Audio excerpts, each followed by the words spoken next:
Hi, my name is Kennedy, and today I'll be showing you my tips for creating traditionally styled painted portraits. This is my first tutorial, so I hope that it's okay. So, the first step is obviously to choose your reference. I'll be using this picture that I took of myself last year. For sketching, you can use any method that you'd like. The Loomis method and grid method are two wonderful ones to use. Loomis is great for learning anatomy of the head and skull, while the grid is great for getting better accuracy. If you're unfamiliar with these methods, here are two great tutorials that you could watch. For quick portrait studies, I like to use the Loomis method, and for bigger pieces, I use the grid as well for some guidelines. For the purpose of the tutorial, I'll use both. First, we'll set up our canvas. When using the grid, I make my canvas the same size as the reference. That way, the grid is the same on each.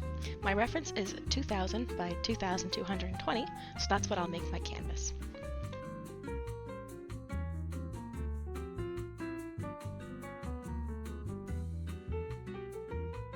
Then, since I draw on my laptop and only have one screen, I dock my reference to the side. To do this, simply drag the canvas to wherever you want in your workspace. When a red line appears, that means you can dock it there. You can put it anywhere you'd like. I like to have mine on the left-hand side. Next, we'll set up the grid. To do this, click on the View tab at the top of the screen and click Grid. I don't like the default grid that's applied, so I adjust the settings. This option is also in the View tab, just two below the grid.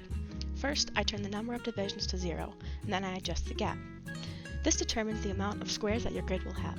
A smaller gap means more squares, which can be tricky to keep track of but provides more accuracy. A larger gap means less squares, which might not be as precise, but it's easier to work with. I like to go somewhere in the middle. For this, I'll set it to 160. Then I do the same with my blank canvas. Before we start with the sketch, let's break down our reference. When you're first trying to sketch a portrait, the reference can feel overwhelming. Faces have lots of different curves and features, and you might not know where to start. Something that always helped me when starting out was to first simplify the reference. This way, instead of trying to copy the whole face, you're focusing on small steps at a time and referencing the simple shapes first. Drawing over the reference with the Loomis method not only simplifies it, but it helps you to get the flow and general placement of everything as well, which is great practice. Matching shapes is much easier than matching complicated features. We'll start with mapping out the overall shape and measurements of the skull, with curved lines to plan out where our features will go. Once that's done, we can break down the reference features into simple shapes. I think that what I have here might even be a little too detailed, so feel free to simplify it further for your own reference.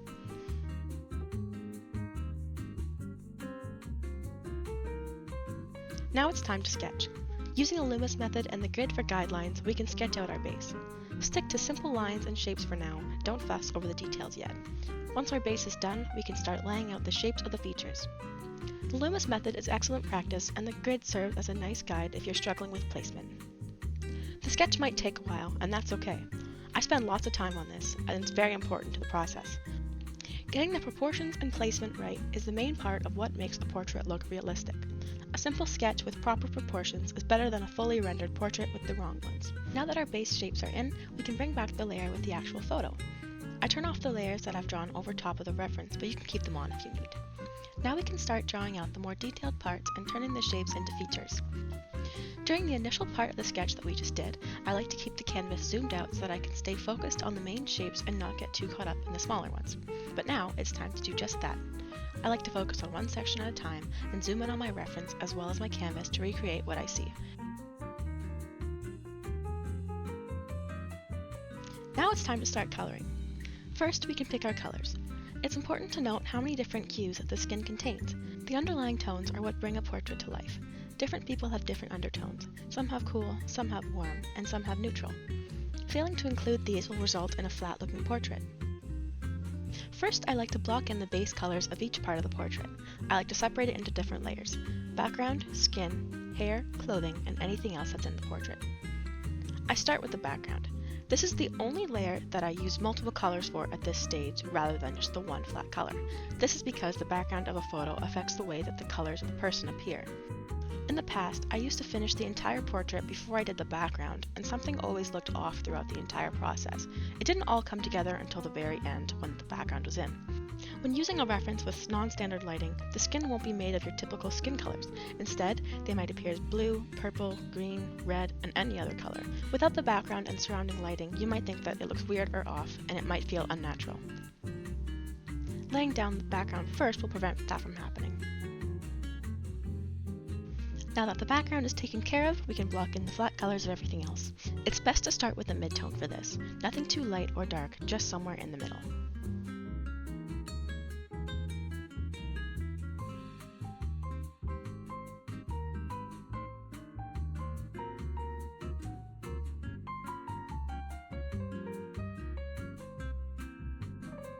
Once we have our base, I start adding in more of the tones around the face.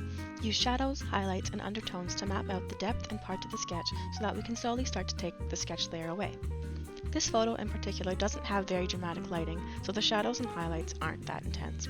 However, this would be the stage to lay down those dark and light areas. Just like with the base shapes of the sketch, we want to focus on the overall colors and placement rather than the fine details.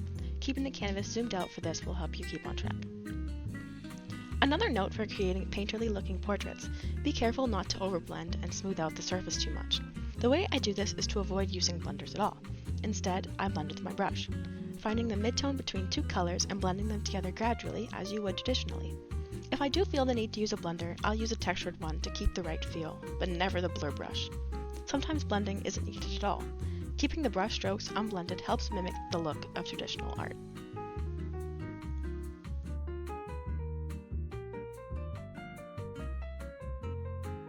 Now it's time for rendering, refining the sections of the painting and focusing on those smaller details. We'll do the same thing that we did with this sketch and zoom in on the section of the face.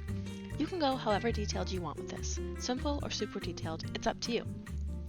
For recreating traditionally painted portraits, I try not to get too caught up in all the teeny tiny details and instead focus on creating the illusion of the detail with the brush strokes. I used to try to recreate the reference exactly in hyper-realism, so sometimes it's tricky not to get lost in doing that again.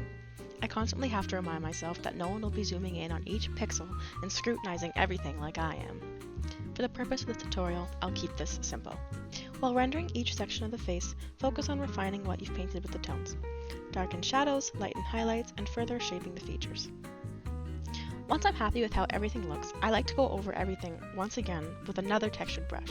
I like to use a dry flat brush. It has a wonderful dry canvasy texture and acts as a light layer over top without blending with the colors beneath it. I like to use this brush to enhance the features even more and sharpen up some details. This part isn't necessary, I just think it adds some pizzazz and texture.